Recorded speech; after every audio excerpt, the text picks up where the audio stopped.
আসসালামু আলাইকুম সুপ্রিয় শিক্ষার্থীবৃন্দ, আশা করি আপনারা সবাই ভালো আছেন। আজকে আমরা লিনিয়ার প্রোগ্রামিংয়ের চ্যাপ্টার 5-এর এক পর্যায়ে সিমপ্লেক্স পদ্ধতির টাইপ 2 এর কয়েকটি প্রশ্ন নিয়ে আলোচনা করব ইনশাল্লাহ। তো এর আগে আমি কয়েকটি ক্লাস দিয়েছি, অবশ্যই আগের ক্লাসগুলি দেখে নেবে। তো এখন আমি টাইপ 2 এর মানে এক পর্যায়ে সিমপ্লেক্স পদ্ধতি অর্থাৎ সিমপ্লেক্স পদ্ধতি 1 এর টাইপ 2 এর আমি 4টা প্রশ্ন সলিউশন করাবো ইনশাল্লাহ। তো এই 4 টাইপের তোমাদের প্রশ্ন পরীক্ষায় চলে আসে, ঠিক আছে? তো এগুলো হলো তোমার 2টা করে তোমার কি থাকবে, তোমার সারি থাকবে, একটা 2টা। এখানে যে 4টা অঙ্ক আছে প্রত্যেকটারই কি 2টা করে কি আছে, সারি আছে এখানে। তো আমি এখন প্রথমেই এই প্রশ্ন সলিউশন করি। 2021 সালে চলে আসছে, তোমাদের খাতার মাধ্যমে খুব দ্রুত ক্যালকুলেটরের মাধ্যমে সলিউশন করব ইনশাল্লাহ। আর যারা এখন আমার ইউটিউব চ্যানেলটি সাবস্ক্রাইব করো নাই, এখনই করে দাও। তোমরা যদি সাপোর্ট করো ইনশাল্লাহ আরও বেশি বেশি ক্লাস দিতে পারবো। তো এখন আমি অঙ্কে চলে যাই। সলিউশন। তো প্রশ্নটা এভাবে আসছে যে তোমার সিমপ্লেক্স পদ্ধতির মাধ্যমে কি দেখি আমার প্রশ্নটা কীভাবে চলে আসছে। দেখো প্রশ্নটা বলছে যে নিম্নের লিনিয়ার প্রোগ্রামের সমস্যাটি সিমপ্লেক্স পদ্ধতির মাধ্যমে সমাধান করতে বলছে, ঠিক আছে? তো আমরা এখানে যদি প্রশ্নে উল্লেখ না থাকে যে সিমপ্লেক্স পদ্ধতি 1 বা বিজ্ঞান পদ্ধতি বা 2 পর্যায় পদ্ধতি যদি উল্লেখ না থাকে, তখন আমরা কি করব, সিমপ্লেক্স পদ্ধতি 1 অনুসরণ করব। এবং প্রশ্নের সাথে বলছে সমস্যাটি সমাধান একক অর্থাৎ ইউনিক কিনা। আচ্ছা, আমি প্রথমে প্রশ্নটা লিখব। দেওয়া আছে, প্রথম প্রশ্নটা তুলব। দেওয়া আছে কি, এই প্রশ্নটা তুলি এখানে, যে সর্বোচ্চকরণ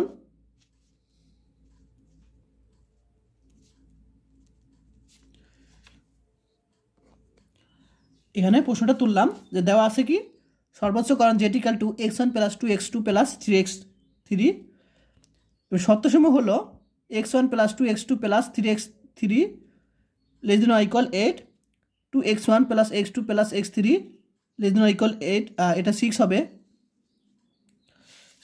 এটা।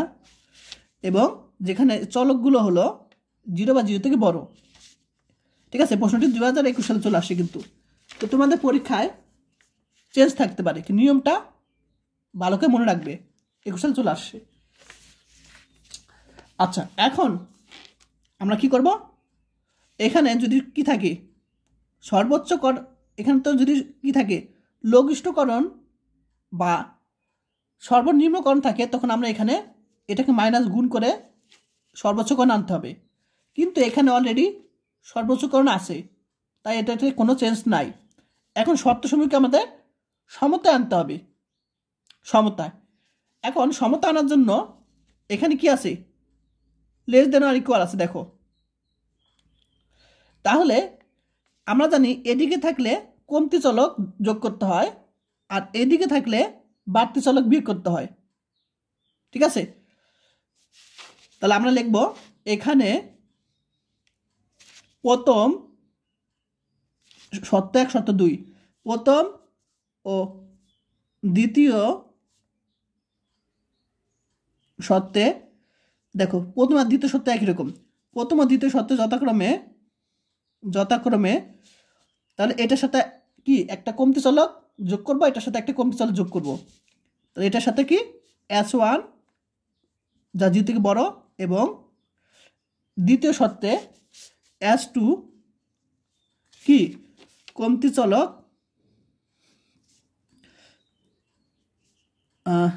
চলক নিয়ে পাই বা যুক্ত করে বা যোগ করে পাই, বা ডাইরেক্ট বলতে পারো কমতি চলক নিয়ে এটাকে তো সর্বোচ্চ কোণ আছেই, তাহলে এটাকে আমরা কি কোনো কিছু নাই, তাহলে চলক নিয়ে আদর্শ আকারে পাই, আদর্শ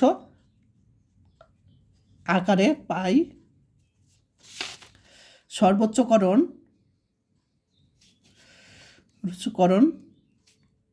করো জেড ইকাল টু, অর্থাৎ এটিকে অভিষ্ট ফাংশন বলা হয়।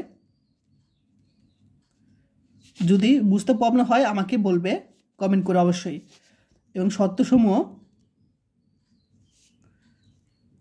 হচ্ছে তোমার এগুলি কি ইকুয়াল আনতে হবে, কি করে, কমতে চলক যোগ করে x1 প্লাস 2x2। আচ্ছা এখানে একটা বিষয়, এখানে s1 s2 দুইটা কি কমতে চলক নিয়েছি, তাহলে আমরা এখানে কি করব, যোগ আকারে রাখবো 0s1 প্লাস 0s2। ঠিক আছে, নিয়ম কিন্তু একটা ফল রাখবা, প্লাস 3x3। আমরা কমতে চলক প্রথম শর্তে কি s1 যোগ করতে হবে, যেটা, আর s2 আছে কিন্তু অপর চলকের জন্য দ্বিতীয় শর্তে, তাহলে এটা আমরা এই 0 সাথে গুণ আকারে রেখে দিব ইকুয়াল টু 8। এরপর দ্বিতীয় শর্তে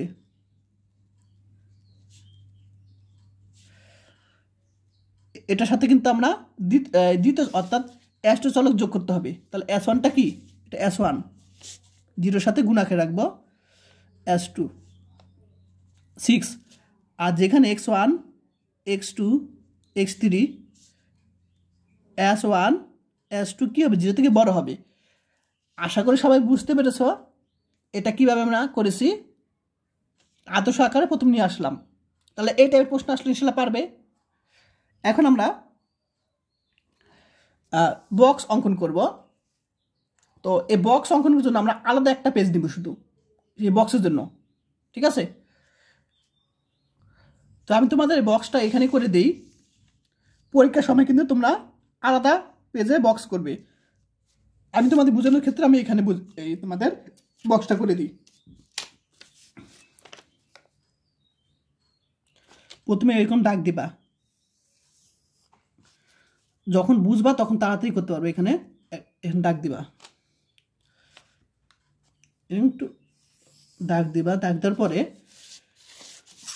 এখানে তোমরা পেন্সিল বা কলম দিয়ে দিতে পারো, এখানে একটু দাগ দিবে এখানে, ঠিক আছে। আচ্ছা এখানে থাকবে সি জে, এখানে মাঝ বরাবর কি একটু দাগ দিবা। এখন সি জে হলে তোমার এইখানে যে তোমার সহগগুলো আছে x1 x2 x3 s1 s2 সহগগুলো এখানে বসে দিব। তাহলে প্রথমটা কি 1, তারপরটা 2, তারপরটা হলো তোমার 3, তারপরে 0 0, একটু ফাঁকা রাখবা 0 0। এবং কোন কোন চলকের জন্য, 1 হলো x1 এর জন্য, 2 হলো x2 এর জন্য, এগুলো লিখে দিব x1 x2 x2 x3 এর জন্য, এটা s1 এর জন্য, এটা s2 এর জন্য, s1 এর জন্য 0, s2 এর জন্য 0 পেয়েছি। আর এখানে আমরা লিখব বৃত্তি মানে xb, ঠিক আছে, x চলকের বৃত্তি। আর এগুলো তোমার এই যে তোমার সিবি লিখবে এখানে, সি এটা সিবি নিচে হলো বি, দেখা যায় সি বি। তো এখানে এই এক্স বি সিবির যে কাজ সেটা আমি পরে বুঝাবো ইনশাল্লাহ। তো আশা করি দেখতে পারতেছো এটা এ পর্যন্ত। আমরা এখানে দাগ দিব, দাগ দেওয়ার পর আমরা এখানে লিখবো দুর্ভোগ বি, আর এখানে আমরা লিখব লঘিষ্ঠ অনুপাত। সব পেন্সিল দিয়ে করবা, কারণ তোমাদের এগুলো মুছামুছি লাগলে কলম দিয়ে পারবে না, তাই পেন্সিলটাই করতে হয়, পেন্সিলটা কোনোটা ভুল হলে মুছতে পারবে। আচ্ছা এখন আমরা এখানে একটা সুন্দর করে দাগ দিলাম। তোমরা ছোটো পেন্সিল স্কেল নিবা, আমার বড় স্কেল, ছোটো স্কেল নিবা, তাহলে তাড়াতাড়ি হবে। আচ্ছা দাগ দিলাম। এখন আমরা যে শর্তসমূহ দেখো, হ্যাঁ এটা শর্তসমূহ যে সহগগুলো 1 2 3, এখানে 1 0 এগুলো বসা দিব 1 2 3 1 0, এবং দ্বিতীয়টার জন্য 2 1 1 0 1, এরকম দাগ দিব, ছোটো পেন্সিল দিবা। দাগ দিব। আমি আর দিয়ে করলাম, তোমরা পেন্সিলে ছোটো পেন্সিল বলি, ছোটো স্কেল আছে, ছোটো স্কেলটা দাগ দিবা, তাহলে ভালো হবে। আচ্ছা, তাহলে আমরা এখন এরকম হয়ে গেলে আমরা এখানে দাগ দিব। আর এখানে হবে তোমার এই যে 8, এখানে হবে তোমার 6। আচ্ছা, এখন এই যে অংশটা আছে সেই অংশটা কাজ হলো এখানে দাগ দিবে এরকম। তারপর এই যে এখানে মানগুলো হবে তোমার একক ম্যাট্রিক্স গঠন করে সেগুলো। তাহলে আমরা জানি 2 × 2 ক্রমের একক ম্যাট্রিক্সটা কীরকম হয়, 1 0 0 1, এটা 2 × 2 ক্রমের। তাহলে 1 0 0 1, তাহলে আগে কিন্তু 1 0 তারপর 0 1, তাহলে এটার চলক কী আছে S1, S1 এখানে হবে, এটা চলক কী আছে S2, আর এখানে S1 এর সহগ কত আছে 0, S2 সহগ কত আছে 0। আশা করি সবাই বুঝতে পেরেছ কীভাবে করলাম। এখানে আমরা দাগ দিব এইভাবে। এখন আমরা যে মাইনাস সি জে বের করবো, এরকম দাগ দিব আমরা। এখানে দাগ দিব জে মাইনাস সি জে, ঠিক আছে। এখন জে মাইনাস সি জের নিয়ম হলো, এখন এই যে কলামের জন্য এটা নিয়ম হলো, এটা মান বের করার, সেটা হলো এটার সাথে এটা গুণ হবে। আমি তোমাদের একটা বুঝিয়ে দিই, বাকিগুলো এক সিস্টেমে। এটার সাথে এটা গুণ হবে, তাহলে 0 × 1 প্লাস, আবার এটার সাথে গুণ হবে, তো 0 × 2। আমরা যে মানটা পাবো, মনে করো এখানে একটা মান পেয়েছি, সেই মান থেকে আমরা বিয়োগ করব সিজে মানে কি, তার বরাবর যে মানটা সেটা, তার বরাবর এই যে কত 1টা আমরা বিয়োগ করব।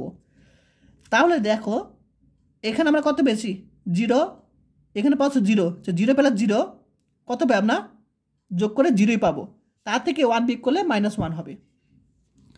আরেকটা বুঝিয়ে দিই, এটার ক্ষেত্রে বুঝিয়ে দিই সেম।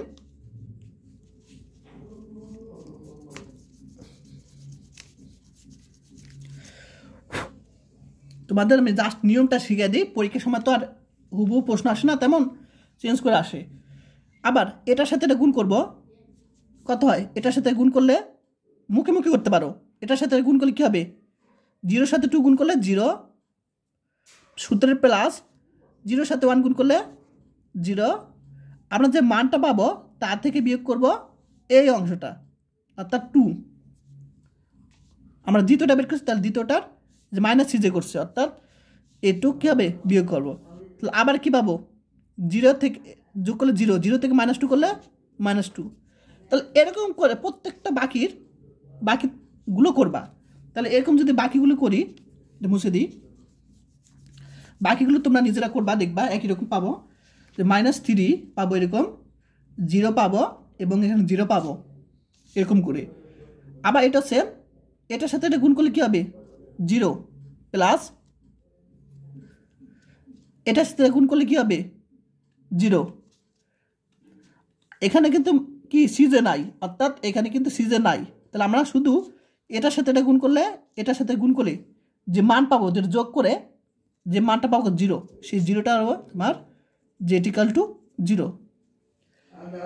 আশা করি সবাই বুঝতে পেরেছ নিয়মটা। আচ্ছা, এখন আশা করি সবাই বুঝতে পেরেছ। এখন আমাদের তারপরে স্টেপ হলো যে এগুলির মধ্যে সবচেয়ে ছোট ঋণাত্মক মান সর্বাধিক, এখানে -1 -2 -3, তাহলে এখানে ঋণাত্মক ঠিক আছে, তার মধ্যে সবচেয়ে বড় কি 3, ঋণাত্মকের মধ্যে 3 সবচেয়ে বড়। আমাদের অ্যালগরিদমের সূত্র আমি তোমাদের বলছিলাম, কোথায় যেন ছিল, এই যে এখানে, যে কলামটির জন্য যে মাইনাস সিজের মান সর্বাধিক কি হবে ঋণাত্মক, সেই কলামটি হবে পিভট কলাম। তাহলে এইখানে ঋণাত্মকের মধ্যে সবচেয়ে বড় কোনটা, -3, ঋণাত্মকের মধ্যে সবচেয়ে -3। তাহলে এটা কি এভাবে দিব আমরা চিহ্ন, এটা হলো তোমার পিভট কলাম। আচ্ছা, তারপরে স্টেপ হলো আমরা যে ধ্রুবকগুলো পেয়েছি সেই ধ্রুবক দ্বারা এইগুলো ভাগ করতে হবে, সরি এগুলো দ্বারা ধ্রুবককে ভাগ করতে হবে। তার তার মানে আমি তোমাদের একটু বুঝাই, এটা মুছে ফেলি।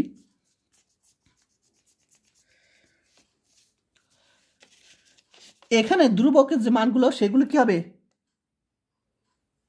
উপরে হবে। অর্থাৎ এখানে 8, আমরা পিভট কলামের উপাদানটা ভাগ করব, 8কে 3টা ভাগ করব 3, তাহলে আমরা এখানে হবে 8/3 হবে। আবার এটা দ্বারা এখানে কি 1 ভাগ করব, 6/1 অর্থাৎ 6 হবে। আশা করি সবাই বুঝতে পেরেছো নিয়মটা। তাহলে এই ধ্রুবকগুলোকে এই পিভট কলামের উপাদান দ্বারা ভাগ করে যে মান পাবো সেটা এখানে হবে। এখন এগুলির মধ্যে সবচেয়ে ছোট যে মানটা হবে সেটাও পিভট সারি হবে। তাহলে 8/3 যদি করি, যে মানটা পাবো তার 6 থেকে ছোট, অর্থাৎ যে ছোট মান যেটা, তাহলে এটা তোমার ছোট মান। তাহলে এটাকে আমরা এভাবে তীরচিহ্ন দিব।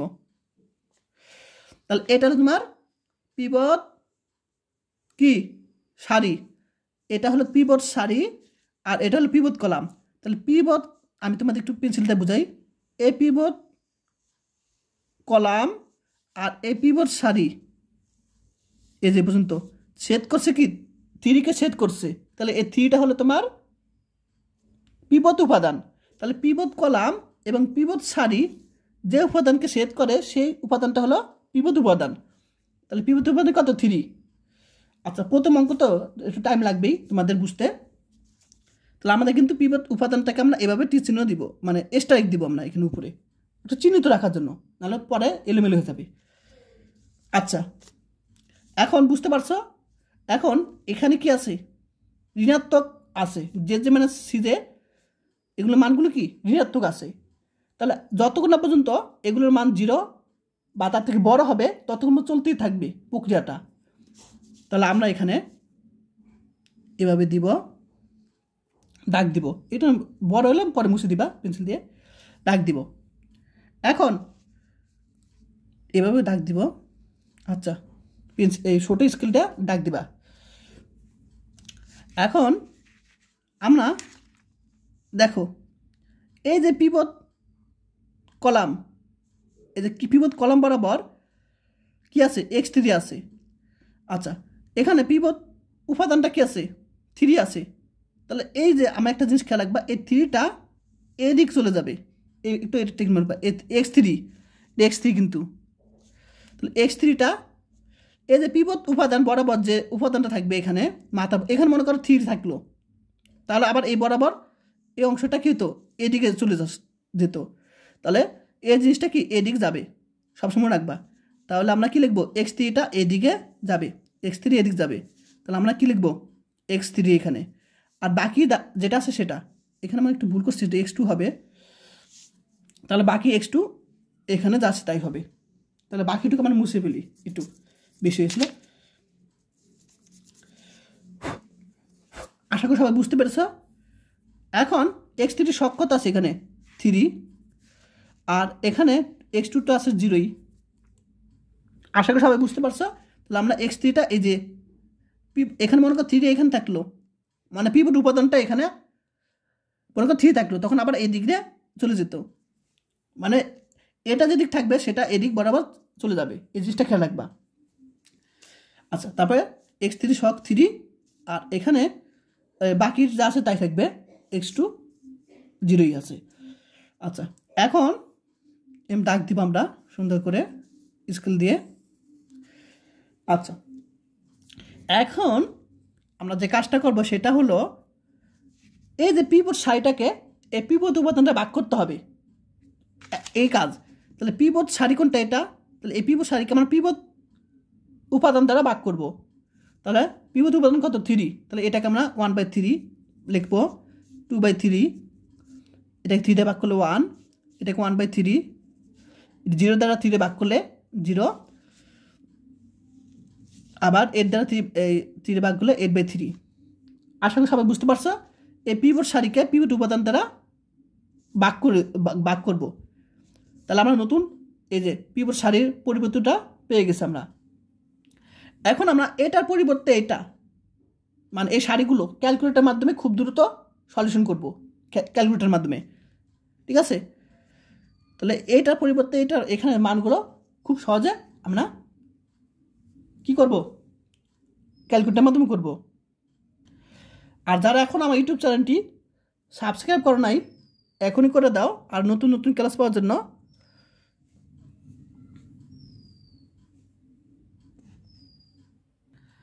এখন দেখো, খেয়াল করো সবাই, যদি একবার বুঝে যাও তাহলে কিন্তু খুব সহজে করতে পারবা ক্যালকুলেটরে। এখন আমরা এটার পরিবর্তিত রূপ এখানে আমরা বের করতে হবে, অর্থাৎ এই পরিবর্তিত সারি এখানে বের করতে হবে এটার। তাহলে এটাকে ধরবো এ, আর এখানে যেটা বের করছি সেটাকে ধরবো বি ধরবো। ক্লিয়ার? তাহলে আমরা এখানে আলফা টিপ দিব। এখানে দেখো, খেয়াল করো, এ আলফা, এখানে এ আছে, দেখো যে এটা এ, এটা হলো এ, এ টিপ দিলাম, চলে আসছে এ। আচ্ছা, তারপর আমরা মাইনাস টিপ দিব, মাইনাস। ক্লিয়ার? তাহলে এখানে আলফা এ। এরপর আমরা এটার পরিবর্তিত সারি এখানে বের করব। তাহলে এটা বরাবর পিভট উপাদানের কলাম কি আছে, 1 আছে। তাহলে এটা বরাবর পিভট কলামের উপাদান কি 1 আছে, তাহলে আমরা এখানে 1 লিখব, 1। তবে ইনটু আমরা এই জিনিসটাকে বি ধরবো, এই যে এখানে যে মানটা আছে সেটাকে বি ধরবো আমরা। তাহলে আমরা বি দেব এখানে, যে আলফা, এই যে এখানে বি আছে দেখবা, এটা টিপ দিলে বি চলে আসবে, এই যে বি। এখন আমরা ক্যালসি টিপ দিব, এই যে ক্যালসি টিপ চলে আসছে। আশা করি সবাই ক্লিয়ার। এখন আমরা জাস্ট খুব দ্রুত শেষ করে ফেলবো। তাহলে এখানে 2, তাহলে এটা হলো এর মান, আর এটা হলো তোমার বি এর মান ধরছিলাম। তাহলে এর মান আমরা এখানে 2-র পরিবর্তে এখানে কি মানটা পাবো সেটা বের করব।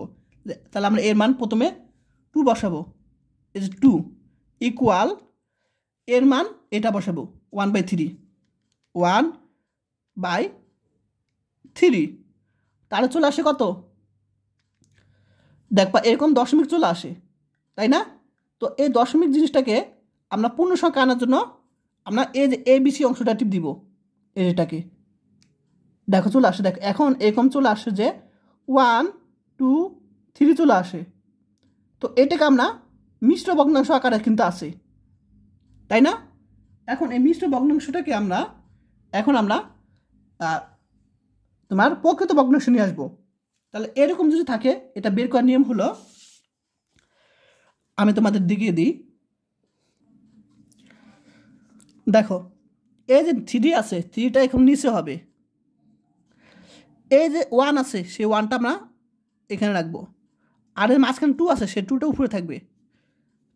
আশা করি সবাই বুঝতে পারছো। এই 3 থাকবে নিচে, 1 থাকবে পাশে, আর 2 থাকবে এখানে তোমার, দেখা যায় পেন্সিল দিয়ে, এ 2 থাকবে উপরে। আচ্ছা, এখন দেখা যায়। এখন এরকম থাকলে মিশ্র ভগ্নাংশটাকে আমরা প্রকৃত আনবো কীভাবে, এটার সাথে এটা গুণ করতে হয়। তার 3 একে 3, তার সাথে 2 যোগ করতে হয়, সবাই জানো। তার 3 একে 3 + 2 অর্থাৎ 5/3। তাহলে আমাদের কিন্তু 5/3 চলে আসছে। প্রথম তো একটু টাইম লাগবেই, বাকিগুলো হয়ে যাবে। এখন ক্যালসি টিপ দিব, ক্যালসি। আবার এর মান এখানে আমরা এটা পরিবর্তিত রূপ বের করব, অর্থাৎ এর মান এটা 1 বসাবো, ইকুয়াল, আবার এইখানে বি এর মান বসাবো এটা 2/3 ইকুয়াল, এরকম চলে আসে। তো এটাকে আমরা এইরকম আসবে প্রকৃত ভগ্নাংশ আকারে এটা তুই দিব। দেখো 1/3 চলে আসে, তাহলে এখানে কি 1/3, খুব সহজ, তাই না? আবার এখানে ক্যালসি টিপ দিব, এই যে ক্যালসি, আবার এর মান চেয়েছে, তাহলে আমরা এর মান এটা পরিবর্তিত রূপ বের করবো। তাহলে এর মান এটা 1 ইকুয়াল, বির মান এটা কিন্তু 1। দেখো 0 পেয়েছি, তাহলে এখানে 0 হবে। আবার এখানে ক্যালসি টিপ দিব, এর মান এটা 0, বির মান আমরা যেটা পরিবর্তিত রূপ সেটা, মানে যে এই বির মান তো এটা জানোই 1/3, এরকম চলে আসা। তো ঋণাত্মক আমরা এটাকে আমরা ওরকম নিয়ে আসবো। তাহলে আমরা এবিসি টিপ দিব ভগ্নাংশ আনার জন্য, -1/3 চলে আসে। আবার এখানে আমরা ক্যালসিটিভ দিব, আবার 1 এখানে এর মান 1 দিব, ইকুয়াল বি এর মান আমরা 0 দিব, বি মানটা 0, তাহলে কি 1 চলে আসে। দেখো আশা করি সবাই বুঝতে পেরেছো খুব সহজে।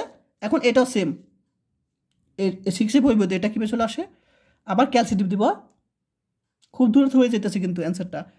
আবার এখানে আমরা 6 দিব, এর মান 6, বি এর মান 8/3, 8/3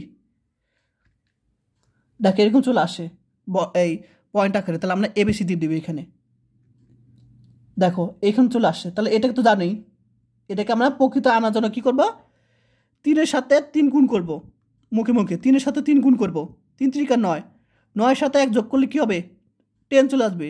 তো 10/3 ক্লিয়ার। তো এটার সাথে এটা গুণ করলে 9, 9-এর সাথে 1 যোগ করলে 10, তো 10 এটা তো নিচে থাকবে 10/3, 10/3।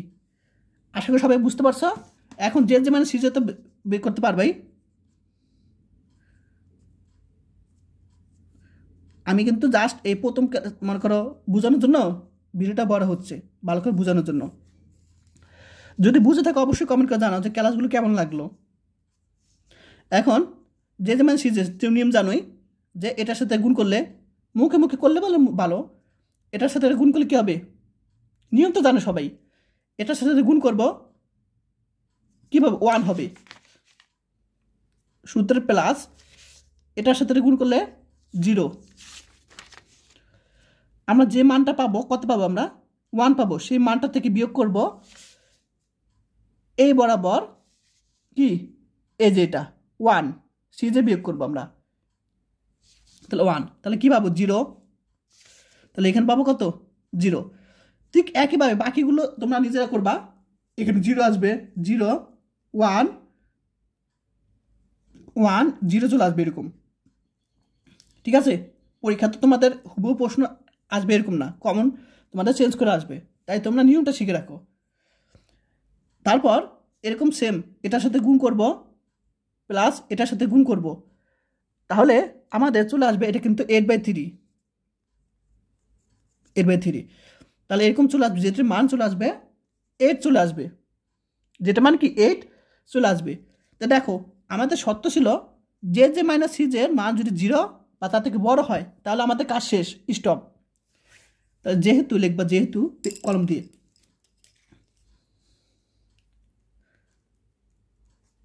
যেহেতু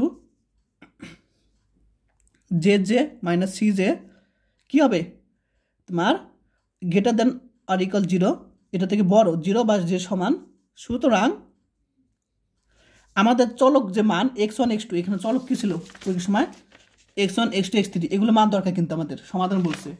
তাহলে আমাদের এখানে কিন্তু x1 আছে নাই, তাহলে x1 0, x2 আছে এখানে নাই, তাহলে x2 0, এখানে x3 মান কত, x3 মান হলো 8/3, 8/3, x3 মান 8/3, এবং যেটা মান কত, আচ্ছা এখানে প্রশ্ন বলছে যে এখানে বলছে সর্বোচ্চকরণ করতে বলছে, অর্থাৎ ম্যাক্সিমাম। তাহলে আমরা লিখবো এখানে জেড ম্যাক্সিমাম কত 8। আশা করি এটা কিন্তু অ্যান্সার, কিন্তু আমাদের প্রশ্নে আরেকটা বলছিল সাথে, এটু কিন্তু অ্যান্সার। এখন আমাদের প্রশ্ন বলছিল যে সমস্যাটির সমাধান অনন্য কিনা সেটা যাচাই করতে বলছিল, অনন্য কিনা। তাহলে এই জিনিসটা যাচাই করার জন্য আমরা কি কাজ করব, আমাদের মৌলিক চলক অর্থাৎ বুনিয়াদি চলক এবং অমৌলিক চলক অর্থাৎ অবুনিয়াদি চলক সম্পর্কে জানতে হবে। তাহলে আগে বুনিয়াদি চলক কি আর অবুনিয়াদি চলক কি সেটা আমরা শিখি। এখানে কি আছে, x3 আছে, আমাদের এখানে মোট চলক কি আছে, x1 x2 x3 আছে, আর এখানে আছে কি শুধু আমরা পেয়েছি x3 মান পেয়েছি। তাহলে x3টা হলো তোমার মৌলিক চলক, এর অপর নাম হলো বুনিয়াদি চলক। ঠিক আছে, আর x3 বাদে আমরা যে মানগুলো পাবো যে x1 আর x2 এখানে আছে, x1 x2 নাই, অর্থাৎ x1 আর x2 হলো তোমার অমৌলিক চলক, অর্থাৎ অপর নাম হলো অবুনিয়াদী চলক।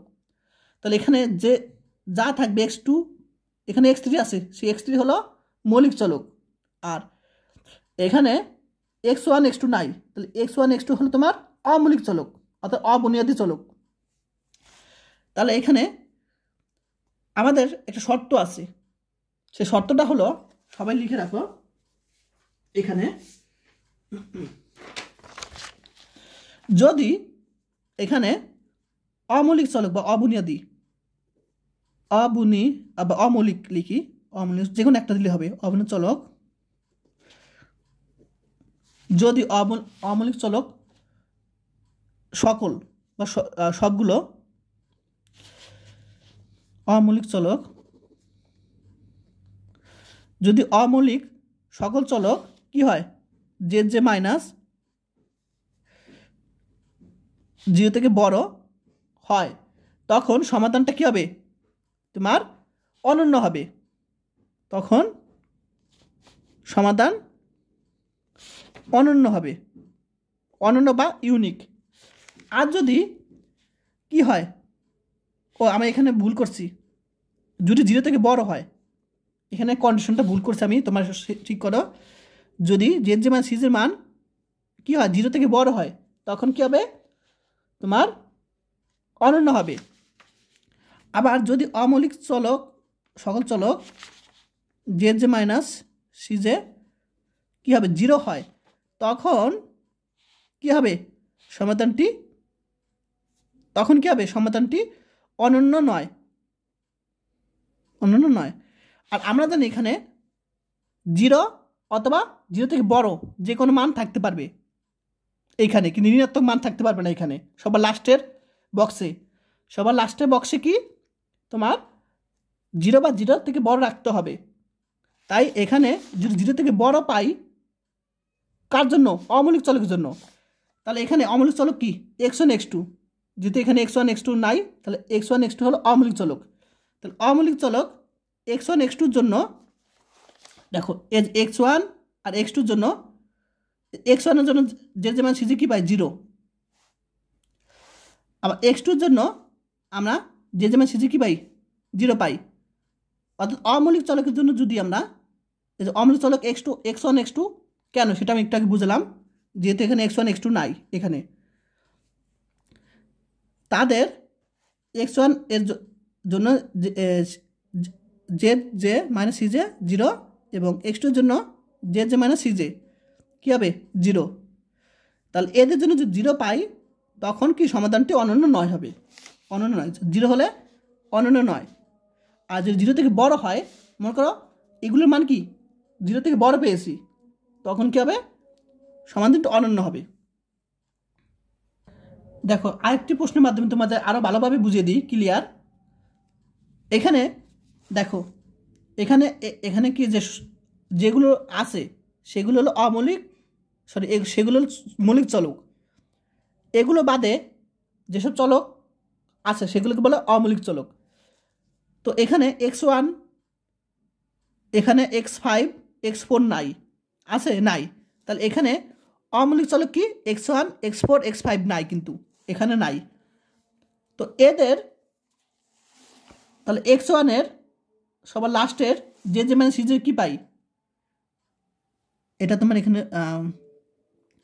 এখানে আমরা পাই কি 0 পাই না, এখানে তোমার একটু ভুল আছে মনে হয়। আচ্ছা, অন্য কোশ্চেনটা দেখি, এটা ভুল থাকতে পারে, অনেক সময় কিন্তু ভুল থাকে। আচ্ছা, অন্য একটা কোশ্চেন দেখি, তোমাদের সলিউশন করাই।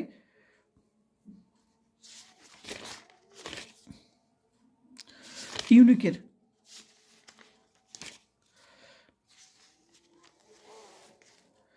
আচ্ছা, এটা দেখো, এটা একটা খেয়াল করো, এটা ঠিক আছে। তো এখানে x1 x2 হলো তোমার মৌলিক চলক, আর অমৌলিক চলক কি যেটা নাই, অর্থাৎ এখানে কিন্তু আমাদের এখানে কি ছিল, ও আচ্ছা, এখানে তো কিছু নাই, আছে x3 আছে, নাই।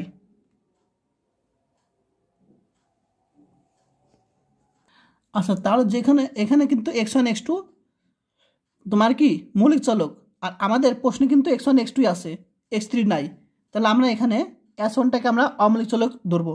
আর অমৌলিক চলকের কি যে যেমন সিজি কি 1, অর্থাৎ কী হবে তোমার 0 থেকে বড়, 0 থেকে বড়। সুতরাং প্রাপ্ত সমাধানটি অনন্য সমাধান। আচ্ছা, যাই হোক, বুঝতে পারছো? যদি কি হয় এই নিয়মটা, অমৌলিক চলকের জন্য যে 0 থেকে বড় হয় যে যেমন সিজে, তখন কি সমাধান অনন্য হবে। আর যদি 0 হয় তখন কি হবে, অনন্য নয়। আরেকটা বিষয় জানতে হবে, সেটা হলো এটা আসে তোমাদের পরীক্ষা প্রশ্ন, যদি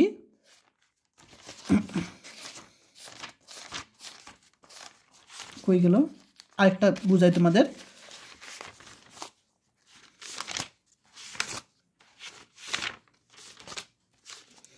এইখানে তো এখানে দেখো -9 পেয়েছি, ঠিক আছে। তো এখানে -9-এর প্রত্যেকটা উপাদান কলামের যদি ঋণাত্মক পাই, তাহলে কি হবে তোমার ওই সমাধানটি ওখানে স্টপ হয়ে যাবে এবং অসীমায়িত সমাধান বিদ্যমান থাকবে, অত অনেক সমাধান বিদ্যমান থাকবে। আশা করি ক্লিয়ার। এটা আরেকটা শর্ত, যদি এখানে মাইনাস পাই আর ওই লাইনটা পুরোটা যদি মাইনাস পাই, ঋণাত্মক পাই, তখন কী হবে, অসীমায়িত সমাধান হবে। তো আশা করি সবাই বুঝতে পেরেছ। তো আজকের ক্লাস এ পর্যন্তই। সবাই ভালো থাকবেন, আল্লাহ হাফেজ। আর যারা এখন আমার ইউটিউব চ্যানেলটি সাবস্ক্রাইব করে নাই, এখনই করে দাও আর নতুন নতুন ক্লাস পাওয়ার জন্য। আর যারা আমার কোর্স করতে চাও, তারা এই নাম্বারে মেসেজ দিবে, হোয়াটসঅ্যাপ নাম্বারে 014-064-86940। কোর্সে 360 টাকা। আর ক্লাসটা কেমন লাগলো অবশ্যই আমাকে কমেন্ট করে জানাবো এখনই।